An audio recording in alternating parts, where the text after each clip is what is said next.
Hello everyone, nubkeks here, and welcome back to Nub Raids, where today I'm going to be ranking every single fusion we have ever had in Raid Shadow Legends. We're going to try to do it quickly, because there is a lot of them. Why are we doing this? Very simple. Plarium has teased us that sometime in 2026 that they are really looking into some sort of event, maybe multiple events, we don't really know, where they will give people a chance to get old fusions. My guess is that they'll probably run it maybe once, maybe twice this year, and they'll probably pick some of the juiciest fusions, the ones that people would actually go for. But we'll just go quickly rank them all, give you guys a quick view of how good they are, and yeah, I'm gonna rank them basically 4 different levels. S or must do, right? If this comes back, you must do it. They are just so good. A is well worth it. They're really good fusions. You don't have to get them, but they're really, really good. All this is my opinion as well, but I'll give you reasons behind each one, quick reasons. B, I think they're niche, they're optional, they can do some pretty cool stuff, but they also might not be that useful for your account. It sort of depends where you're at with your different teams in different areas of the game. And then C are very niche or skippable. Although I will say that there are a few in there that a lot of these are the worst fusions, and a lot of them are very much in line, I would say, to receive buffs. At least one of them has been confirmed to have a buff coming. So we'll see. Right, let's dive in. Here we go. First up is Yukimasa. I'm going to put him as maybe just like a niche or optional. He's got the AoE revive. He's got revive, which is great. He's got really good damage, but he is squishy. Depends if you need the reviver for Shadowkin. I think for most people, he would probably end up. I think I'll put him in A. I'll put him in A. I think for most people, he'll end up there. And I'm expecting, particularly when we get to the older fusions, a lot of them are going to end up in C or B. So I think it's going to be a pretty bottom weighted list. Cross, I would put into niche or optional. He's one that may get buffed at some point. He's supposed to be Nishak 2.0, but he's just not as good as him because he's the issue with actually getting back to his bomb detonation decrease. He's very nice for Faction Wars Hard. But yeah, I'm going to put Sanguine Maria in optional as well. She's an arena damage dealer, but she's quite awkward to play around because of having to get her buffs in the right order, and a bit reliant on manual play. Very powerful, but quite a lot of work to make her work. So I think niche fits. I think Granite is niche or optional as well. Big single target nukes, and then lots of nice buffs and debuffs. Great for progressing. He is optional, though. You may need him, you may not. Donatello, definitely well worth it. And we'll just put them, by the way, in order. We won't worry about order within the tiers. Maybe we'll flip it around at the end. Donatello's great. I would say I probably rate him above Yukimasa, for example. I think he's such a good support. Will they ever bring the turtles back? If they ever do bring the turtles back, that's the thing, right? I guess they could only bring him back as a fusion for an old fusion returning if they bring back the full TMNT collab, because I'd say there's a bunch of legal restrictions around any of these IP collaborations. There's another one in the list, at least, where they can't bring them back, really. I'd say Crocat, sorry, well worth it. I think he's a great AoE damage dealer, though you need Packmaster Shayak to activate his full potential. He's just really freaking good. Titus, unfortunately, I'm a Titus hater, but I do think he's a must-do fusion. He needs Wixwell to really do his stuff, but when you get Wixwell, he's just ridiculously, stupidly good damage dealer for PvE. Hydra, Chimera, Demon Lord as well. Guy's freaking busted. He needs Wixwell, but it's busted, so you kind of have to do it. If you've got Wixwell, it's definitely a must-do. If you don't have Wixwell, you could maybe demote it a little bit. It's sort of up to you. Tholen, I'd say Tholen. I put him in niche as well. I feel like he's sort of similar to these other characters. Great damage dealer, not quite as good as Crocat, doesn't have the revive like Yukimasa. I'll put him a little lower, but he's a great just AoE damage dealer. Big single target too. He's good, but he's optional. You may need him, you may not. Ishiyama, I'd say very skippable. Niche HP damage dealer. Don't think he's that great. I'm going to put Lysanthier into B as well. High Elves is quite a weak faction. He's pretty decent there. He's okay. Nothing spectacular, but he's an okay damage dealer. Fabian, I'd say this is, again, our second must-do, and that's for the unqualified must-do. He's just so stupidly good for PvP. You really want Fabian. Esme, I'm going to put her into B, optional or niche. Good buffs, good debuffs, kind of a progression champion. Yeah, basically that. Mad Hatter, I put into well worth it. Really, really strong. Yeah, just more generally useful buffs. His ally attack is particularly powerful. And yeah, just tons of great effects baked into his kit. He's in a lot of really strong teams. Lady Noelle. Ooh, I even put her into must do, to be honest. She's one of the top two. I'm gonna put her into must do for now. I think with the buff to okay, I think it depends. If you have Sir Nicholas, I think she's must do. I think they are so crazy good together. So, for example, I was actually testing on Grim Forest Normal, beating Lashun, the final boss, with the 4 mini bosses, wandering, roaming bosses as well. I'm like, I'll just test it out. It should be pretty easy, but I'll test it out just to prepare for hard difficulty because it's the second rotation of hard difficulty Grim Forest in a week or so. I want to see if I can beat Lashun on hard with the 4 roaming bosses. I tested on normal. Oh my god, it's actually really difficult. They clap, they do so much damage. It's really tough. But put in Lady Noelle, and it's like my team was just unkillable the whole time. It was great, and she could revive people if they did happen to die. Amazing, amazing champion. So good for Phrygius as well, like, and ridiculous for PvP. I think probably a must do. I think her plus Sir Nick are just like the best unkillable duo. Plus bringing loads of crowd control, damage, reviving. Yeah, really strong. If you don't have Sir Nick, I put her in like A tier. Good, but you know, fair, well, worth it, worth getting. But Sir Nick is what really makes her special. Doc, I actually think well worth it. He opens up poisons and burns in Arena, which is a pretty big thing. I think he's just a great poisoner and healer in general. So he's quite nice. Gretel, video on Gretel on my channel recently with Fro the K. Fro the K's got lots of content covering Hansel and Gretel. They're a really powerful duo, but you do need both of them, and it's you might not have Hansel. And they are, I think they're niche. You know, not everyone will be building them. They are pretty high investment as well. You really want high souls for them.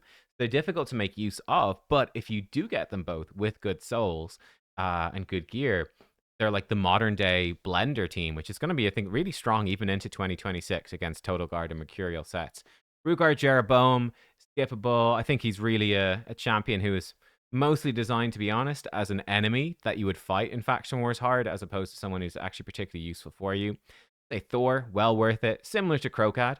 Big AoE damage, crowd control, self buffs as well. He's not as strong as Crocad, but Crocad needs Packmaster. Thor works on his own. Scarred, honestly, I think is skippable. Hydra damage dealer, but not too amazing. We've had lots of better ones since then. Packmaster Shayak, well worth it. Because again, of Crocad, you want the two together. Yeah, you definitely want the two of them. So there you are. Again, if you have Packmaster, Shayak probably jumps to a must do. If you've got Shayak, Packmaster maybe jumps to a must do. They're really, really strong. I wouldn't put them, maybe not quite in must do territory, because at the end of the day, they just do a crazy amount of damage. Like, it's so useful to have all that damage, but it's not crazy unique. Whereas Titus has damage at sort of a game-breaking level for clan bosses, which is quite useful for Siege. And if you're trying to get into a good, it's not for Siege, for CBC. And if you're trying to get into a good clan, you might basically require, you know, Titus or Trunda or crazy mythicals, that sort of stuff. So you could be quite limited that way. These guys are great, but not I'd say not must do. And they'll probably be power crept. Maybe Titus will. It's hard to imagine being power crept for a good while. They left Trunda for years, so who knows. Incarnate, absolutely terrible. Quite possible she could be buffed. Arbiter partner champion, but she sucks. Wixwell I put into must do. If you've got Titus, he's definitely a must do. Just brilliant champion in general. Great support. Yes, really the Titus combination that pushes him up into must do though. Without Titus, he'd be sort of like a really good A tier. But yeah, but there, I'd say Aestrid, well worth it. Great, good for PvP, good for PvE. Lots of buffs and debuffs, fantastic. Armans, must do. Crazy crowd control potential. Not quite as strong at the moment in Arena because Wand of Submissions are all over the place, but as they add more better mythical relics that are going to move people away from Wand, he will stay relevant. He's just so strong for PvP. You really want to get him. And Korra, probably just well worth it. She could be a must do. I put her in well worth it. You know, great tanky reviver. She's fantastic. I definitely would go for her. You probably don't need to definitely do her, but she's really, really good. She has the combination with Narses. It's not essential, but it is strong. We've got Zinogre Blademaster. I'd put her as optional. She's very nice for Chimera. So if you care about Chimera trials, she's well worth getting for that. But other than that, not too useful. Pretty good for Fire Knight, I suppose. Now, one thing, she was a Monster Hunter IP collaboration, not available in the game anymore. So they would have to bring Monster Hunter back, which I don't think is impossible. I could totally see that happening in the future. But yeah, she's one that's pretty unlikely to come back. Same with Donatello. I think Donatello's more likely to come back because the turtles were so popular. I could see them rerunning that, and they're so strong. The Monster Hunter champions, I think, wouldn't be as hyped, but I could see like new Monster Hunter champions in future, and they bring back the old ones as well, and she'd be niche. Um, Lazar, I put him as niche. I really like him though. I think he's great. Just great CC, survivability for your team. He ends up being better than he should be so often. But I like him a lot. I put him high B. If we were ordering within the tiers, he's cool. Ugir is I'd say Ugir's pretty skippable. He is a nice combo champ for Kraz for Faction Wars Hard. There is that. He's good for enabling bombs. He's okay. You definitely don't need to do him, I would say. Timid, be honest, Timit's probably skippable as well. Pretty good for Curse City. He does combo with Kaja the Rye, who's a good reviver, but she's very good on her own. I think you could skip Timid and get away with it. I think you could pick him up. He is very niche. I think mostly Curse City. Not bad for Faction Wars Hard. But yeah, I think you could skip him and be fine. Maybe I'll promote him after. We'll see. I actually like Bambus. I'm putting Bambus high. I think a lot of people will put him in C. I think he's niche and optional. He's nice for he's quite nice for Faction Wars. So I know we should probably put him in skippable. You could skip him. I like him. I think he's fun. He's cool. To me, he's a bit like Blizzard, a little bit better than really kind of expect him to be. But you don't need to get him. Got nice shields, nice buffs. The Enfeeble debuff is actually quite nice for Faction Wars Hard. You don't need him, but he is cool. Islan, I'd say Islan would go into B. Very tanky. You control newer players in Arena. They just can't kill this guy. He also works well with Fina and stuff like that. Not bad, especially if you're struggling with high elf, Faction Wars Hard, that sort of thing. He's quite good. This is just a solid general, keep your team alive, tanky type jump. Emic, I would say, similar, but generally better. Cooldown reduction, unkillable for your team, which is quite an unusual buff. Very nice, very cool. Bronco's got loads of videos, really beating all the entire game with Emic teams, which is awesome. Newt, ooh, we've got another champion, makes it into the must-do tier. Triple hit, enemy max HP, especially because you can get Marius from missions. Then you've got two of them, you run them with a reset champion, and they can just wipe out most bosses. I would expect bosses in the future that they're probably going to give them like 5% caps on enemy max HP whenever they add more hard mode dungeons and stuff like that. So I do think that they'll probably be designing bosses in the future not to be doable with enemy max HP, but he just wrecks all the current, most of the current bosses in the game with resets. He's so good and fantastic for Fire Knight Hard because of his triple hit freeze A1. Really good for Curse City and stuff as well. Loriaka I put into niche. She did get buffed. She's actually a solid little support. Could be helpful for Faction Wars. And just general good support and speed booster. I think she's pretty underrated. I've seen Tyraku use her quite a bit actually in Arena for some challenges to pretty good impact. Jetney, I'm going to put into skippable. She has a combo with Alsgore, a duo with Alsgore, and he's like pretty niche himself. Maybe if you've got Alsgore, she could go up to B, maybe.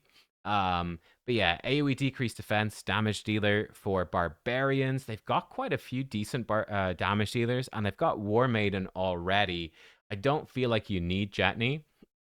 Yeah, I don't think she's too insane at all. I'll put Razzlevark into niche. Great AoE damage dealer who scales off of speed, which is really cool. And he has increased speed. Triple hit A1, useful for Fire Knight. Yeah, great little, good for Hydra. Just a great damage dealing champion who scales very well with the better gear and buffs you have. He's very, very nice. And increased speed for your teams is good. Supreme Elhain, I'll be honest, is skippable. Jizor was brought in to counter Nekret the Great back at the time, but like Nekret's really not that common anymore, so it's not really that useful, and there's just way more damage dealers in there, so yeah, I don't think she's anything particularly special. High Elves as well have a lot of good epics for Faction Wars. They're not really struggling for damage, they're struggling to like control enemies and stay alive. She doesn't help you with that. Owella is pretty darn good. I put her into probably the niche, which is quite nice though. Increase resist, which is on lots of healing. She's very useful. So I'd I'd lean on like B, somewhere between B and A. I put her very high B. I think OL is pretty great. I would probably be going for her, but you wouldn't necessarily need to go for her. Whereas these ones are doing like stuff that's pretty special. So Operdon's similar as well. Loads of healing. He got buffed, and it was a really nice buff. Tons of healing and block debuffs. Really solid. Turn meter boosting as well. Just a great champ to pump out healing. Very nice for Grim Forest, actually. He's a good champion. Pythion, I put into well worth it. Not as much like healing and turn meter as an Operdon, or similar to Oella, but it's the fact that he is got the revive as well. Is very useful. He's definitely well worth it. Certainly been power crept to a degree in the game for sure since he came out. It's a good long time since he came out. Now he's one that could definitely come back, but you just can't really go wrong with a reviver. Honestly, from a fusion, they're just always useful. Nishak, yeah, I'm doing it. I'm gonna put Nishak into must do. If you've got Commodus, maybe he's not as important, but Commodus is a mythical. If you don't have Commodus, Nishak is the best bomber in the game, and it's not even close. He's incredibly good, incredibly useful for smashing through stone skin defenses in Arena and Siege. Incredibly useful for farming Bommel, great for faction wars, great for lots of PvE content. He's really freaking good. He's just best bomb champion in the game. It's not a mythical that you probably don't have. Simple as that. Very useful. Now, he will get less useful. In fact, all bomb champions will get less useful over 2026 as people start collecting the Mercurial gear set from Grim Forest, because that does pretty much hard counter bombs, unfortunately. But he's still really, really strong. Morrigan, I'm actually going to put her into well worth it. I think she makes one of the Amius rotations extremely easy. She makes several of the Grim Forest bosses extremely easy. She's actually all right in Arena as well. Speed booster, speed manipulator, but she's got a passive that puts out an unblockable, unremovable heal reduction, which is incredibly useful for actually a lot of places in the game now. It's actually one of the debuffs that's grown in value in the last few months even, and she's always been amazing for Amius. I think she's well worth it, which is, yeah, probably better than the credit she got when she first came out. Next up is Morannics. Honestly, she's probably skippable. She is interesting for Spider Hard, and if they do add more difficulty stages for Spider Hard in the future, she could be nice there because she's got decreased defense and Hex, which is a very unusual combo, and it's a useful combo, particularly for Spider Hard. Other than that, not so great. I think her disadvantage as well is she's in the Dark Elf faction, and Dark Elf faction already has like Madame Ceres and Lydia, so it's tricky to justify her decreased defense spot in those faction teams. So, yeah, I think she's certainly skippable, but she does a couple of cool things. I mean, some of these are just trash, and some of them do some cool things, to be fair. Uko, well worth it. Reviver, yeah, for Skinwalkers, great. Good aura, buff removal. He sort of lacks any survivability for the team, apart from the block damage when he revives. But he's pretty cool. Again, he's certainly been power crept since he first came out. He was much better in PvP compared to what he is now. He's still decent, but not as strong. He was nerfed. He used to be able to proc stun sets and provoke, basically proc sets and effects on each hit of his A2. Now it only counts once per A2 usage, so that nerfed him down a bit, and like you wouldn't really see him much in Hydra these days. But he's not bad by any means. He's worth getting for sure. He's a reviver. Lanatharil, ally attack champ. Again, I think it's niche. Do you need ally attack? Do you not? Simple as that. Ends up being quite handy for some different content because ally attack is great. So yeah, he's not bad, but he is optional. Walking Tomb Drang, I'd say also an optional fusion. The irresistible burn is nice. A little bit of damage, nice HP equalization. Nothing too special, but he's nifty. The irresistible burn is cool for things like, the ice spider, nifty for some Cursed City stages, that sort of thing. Helicath, definitely well worth it. He's actually retained value pretty well. He's pretty good for Chimera. He's pretty good for PvP, especially in protection sets for PvP. You can get protected block damage. It can help you deal with things like the Turtle team. Just block damage what they're throwing at you. Very nice. And yeah, Chimera Trials. There's one you got to do block damage, one you need shields. He's good for both of them. Brings a weaken as well. He's a nifty little champ. Was run a bit as a damage dealer in the past. He kind of pretty bad damage these days, but his utility is still fantastic, well worth grabbing. Bivald, to be honest, I think he's pretty skippable. There's been quite a lot of Sacred Order champions. Um, and they've got some pretty good epics as well. I think he just struggles a bit to find a team. He's good for provoking. He's not bad. He's not terrible. I'll put him up here. He's okay for Hydra, like beginning stuff. And he's okay generally as a provoker healer with a bit of damage as well. Nothing special by any means. He's okay. He's okay. Gaius, I'd probably put him into optional. And pretty low down. He was cool when he first came out. He's a bomb champion, but he relies on the sleep debuff, so it's really freaking awkward. Still terrible against Mercurial. Against Stoneskin, because his bombs are 2-turn, they're just not as good as a Nishak, who can put them reliably down to 1-turn and actually have them hit the Stoneskin. Not so with Gaius. Stoneskin just wasn't as common when he was first out. Just really hard to land that combo. That being said, he is really nice for Faction Wars. He is nice for wave content, where you can crowd control and then kill people with bombs. He's okay. I'll put him as niche optional. Not crazy. Nari is really bad. He might get buffed at some point. Harato, I think, is really bad. Unfortunately, probably never going to be buffed. I think he's like a really common promo code champion for like the sponsored channels. So yeah, I don't think he's probably going to be buffed. He's a combo with Yumiko. It'd be really fun for them to buff him in the future. It would make sense, and he could get a big one and be pretty cool because she's really good. But also seems like he could be one that doesn't get buffed for ages. Datura, I put Datura into B. Pretty nifty. Quite good for high elf faction wars because again they quite lacking in defensive buffs and stuff, and he does give you block debuffs, increased defense, perfect fail, nice defensive buffs actually for faction wars. He works well with Fina. Yeah, he's solid enough. But I think he's probably not quite good enough to tango with the ones I put up in A. Vlad, again, I put him into sort of niche or optional. Lots of AoE debuffs. His damage not great, but he's got loads of debuffs. He does have a duo with Constantine, but it's not too crazy. I know Saf from HH Gaming used the pair quite a lot. I think it's been probably power crept a good bit. Constantine, I think, has been buffed. Yeah, I think he's been buffed recently. I'm almost certain he's been buffed. Vlad was buffed as well. He's much better after his buff. Lots of AoE debuffs, quite useful. Great for faction wars as well. Sigmund, again, I put him into optional. Great buffs and debuffs, just good for keep your team alive type dude, similar to Tutora. Yeah, just great for keeping your team alive. Solid progression carry. Rorik, honestly, for me, is totally skippable. Single target damage with crowd control. Nothing too special. Mother Cybele, unfortunately, I think is skippable. I like her. Full speed aura, AoE A1, but I think she's fallen off pretty hard. She was never amazing to begin with.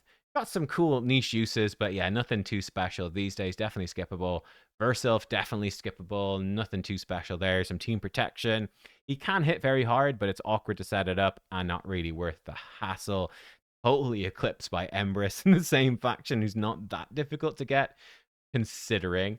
Herndik's quite good. AoE decreased defense and decreased accuracy, I believe, and AoE weaken, potentially burn, turn meter reduction. Lots of utility here. Actually pretty good damage. Quite strong for Dwarf faction grips, right? As your decreased defense champion. The epic decreased defense in Dwarves kind of sucks. Fodbor, the Bard, I think. So, yeah, Herndik's pretty cool. He's definitely one who's worth considering, for sure. Good, solid B tier. Be high B tier for me. Rule the Huntmaster, pretty bad. I could see him getting buffed, though, in the future. Yeah, he could definitely be buffed in the future. All right, damage dealer, nothing too special. I put Brogni up into well worth it. I think that his whole healing off the shields and shield alongside the block debuffs, buffs, growing the shields as well. It's a pretty cool little niche thing he's got going on. Relatively few champions that replicate it. Very, very solid for PvE content. He's great and does some pretty unique things. So I'd say he's well worth it.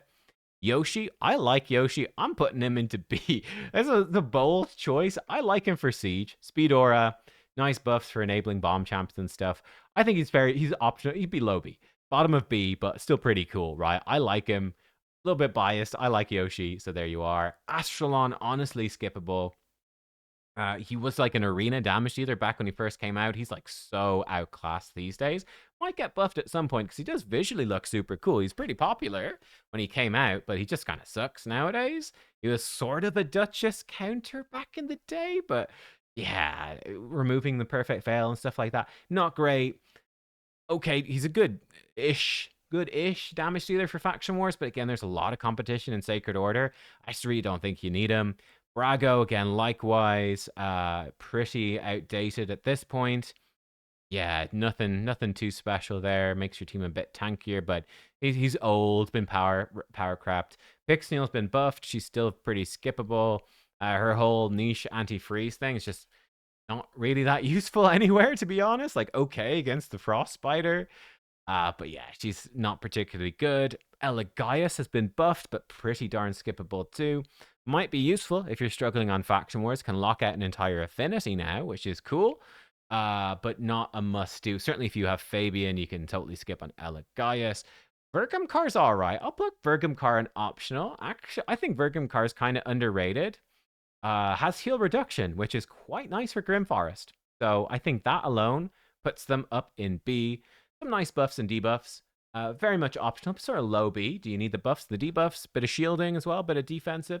Just a general support. Not crazy useful, but AoE decreased defense, the heal reduction is decent, but optional, but could be quite nice for heal reduction for you. Drokgul is terrible, but may get buffed because he's really, really bad. Just long cooldowns, weak shields, just bad. Kreela is nice. She's good. Ally attack, good damage. She's a good, solid champion. It does go pretty well at Krokad. Like, if you're looking for a good increase attack champion, I guess there's the epics actually in the faction, but she's nice. The ally attack's a little unreliable because it's random, but she is solid. I think she's pretty cool. I like her quite a bit, to be honest. I put her high B. Tantra, unfortunately, probably put her high C. I think she's just really been... She's so unreliable. She's so random. Yeah, I think these days, not a champion you'd really much bother to use. You could use her and she's all right, but not really worth it. Gerptuk, probably a B, very niche. Does have unique damage boosting effects, which are pretty cool for some speed farm teams and like trended teams, that sort of thing. But more end game focus. And yeah, you could easily get this guy and then not have the actual champions or gear or team setups to actually use him. So I think it depends. Like for me, if they did Gerptuk, I probably would be grabbing him because he does open up some interesting end game stuff. So yeah, he's a weird one. He's a weird one because he is so wacky. Skullord Vargal, I'd put into B. I mean, maybe even A. Skullord's pretty cool. I'll put him into B. He's got some great passives, right? He can destroy, very good against the Scarab boss with his destroy HP stuff, which is cool. And he's got a revive now, but only for Lizardmen. So yeah, I think probably B makes more sense because he's limited to that faction. Great faction war champion. Whereas like Python is just good generally and very good against many bosses. The Lord is quite limited, I suppose, to being more so. He's sort of like a pseudo faction unity for lizards, I would say. He's cool. He's nice. Yeah, good if you're struggling with lizards. Killian the Lucky, I think he's pretty interesting. He's a damage dealer with strong crowd control and some fun little self buffs.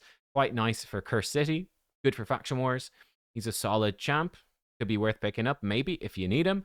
Rotus, I would say, is well worth it. Great single target damage. Can like solo an entire arena fight when things go his way. Scales very well off of loads of stats and relics and blessings and gear and things like that. Because he's the dual scaling and yeah, he's cool.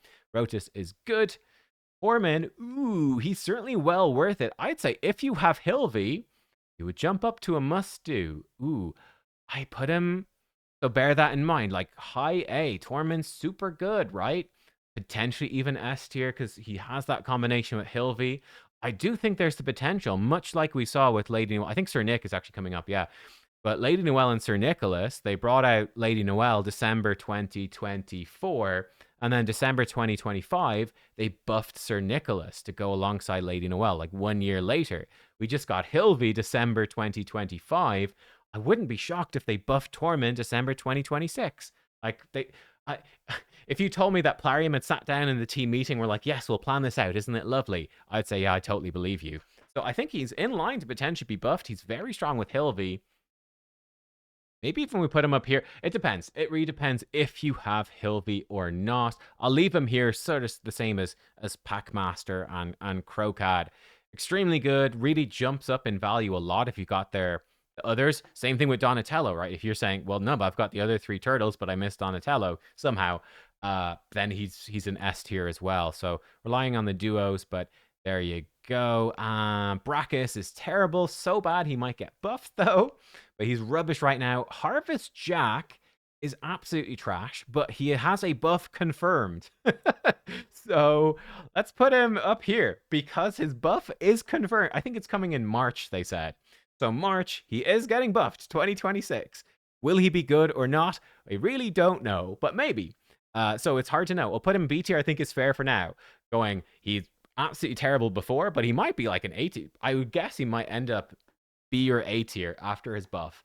I'd be shocked if he was not B tier at the least. We'll see. Foley, very skippable. Good damage, like mediocre damage either with block revive. Multi-hits is sort of handy for some Fire Knight stuff, but pretty skippable. Jamrock I put into B. Actually quite nice. Increase speed, decrease speed. Useful for like progressing in Hydra, Ogre Faction Wars, a few different bosses. He's not terrible. He's decent. Decent for Fire Knight as well, actually, with the increased defense and faultless defense. Blessing. He's cool. I'd say he's optional, though you might not need him. And then Sir Nicholas is... Oh, I mean, like, what do we do with Tormund, Sir Nick? I think they're both in a very similar circumstance where it depends. You know what? Let's make it more clear. Let's assume. Do we assume? Tricky. Okay, so this is where it gets a little tricky for me, where Donatello, Tormund, Sir Nicholas, if you have their partner champions, they're all probably, they're in fact, I would say that yes, they are all S tier. But if you don't have their partner champions, they're like A tier. They're still good. They're useful. And you might pull their partners in the future. Well, not with Donatello. You might never get his partner again. To be fair, Donatello is very unlikely to come back. These two are moderately likely to come back, though, because they do have very meta-relevant partners right now. I can't remember the order that they were put up. So, you know what? Let's just slap them on the bottom. Screw it. Let's just slap them on the bottom. And let's call it like that. And Crocad Packmaster, I'll leave them in A. They could potentially go up into S as well. True. Let's put Crowcat up into S. I mean, he's a great damage dealer. Okay, so all of these, you know what? Let's make another tier. Add a row below, and let's call it this. Oh well, I've buggered that up. Must do. And then this one can be. What color was this? Probably like red. Yeah, red. And this one can be S. If you have the partner. Okay, in which case, so he becomes a partner champ. He's a partner champ. She'd be a partner champ. They're sort of standalone. I say partner. I put Crowcat up then for partner as well. I don't think there were any others particular. We could put Ancora up there. Sure, we'll put Ancora up there as well. And yeah, there we go. Okay, that's the list. There we are. What do you think? Let me know your thoughts. Zoom. There you go. Screenshot. Let me screenshot. This is a screenshot material right there. That's my thoughts about it. So yeah, very skippable. Yeah, or not very skippable, but skippable. Some of these I'd say would be very skippable, and then some of them are okay. You know, like Timot's a bit better if you got the partner. Like I do like Bambus a decent bit. Karato, maybe he gets a few of them are like maybe they get buffed. Like Karato, Brachus, and Dracul are so rubbish that they'll probably be buffed at some point. So we'll see. But yeah, these are definitely, I think you could skip them pretty comfortably and not feel too bad. The B ones are, well, depends how comfortable you are with the resources. Will they help you with the content that you're stuck on? They might. These can all be very useful champions. At the same time, you might say, well, listen, I actually have teams that are good at the like whatever. I've already done really well in Ogres, and I've got Fire Knight on lockdown. Like I don't need Blizzard all that much. I'm clearing Curse City, don't need him all that much. But vice versa, you might say, actually, you know what? He would be super helpful for that stuff. So it really depends. But these are all decent champions that can be good, or maybe not. And obviously, apart from Harvest Jack, who's absolutely trash, but is probably definitely getting buffed. 100% confirmed. A, well worth it. Good champions, lots of revivers, or like cool, unique utility, or they just have lots of buffs and or lots of damage. That's pretty cool. S tier, These are some really stupidly powerful partner champions. And the S, the pure S, let's call it S plus. The must do. These are the undisputed best fusions probably of all time, in my opinion. Probably in put them in order. I'd actually yeah, I'll probably put Newt a little higher. Probably in that order, actually. Yeah, I would say for 2026. This is the rough meta look, I would say. So, yeah, I think they're very strong. Like Fabian counters Mercurial, which is pretty special as well. But yeah, really good champions there. But yeah, there you go. Give me your thoughts. What do you think? They're all the fusions. I tried to do it quickly. We got it done relatively quickly considering there was like, I think there was almost 80. There's so many. There's 70 or 80 of these. Like there's quite a lot of champs. So we had to cover a heck of a lot. But hopefully it was helpful. Let me know your thoughts down below. And yeah, thanks for watching. I will see you all next time. Goodbye.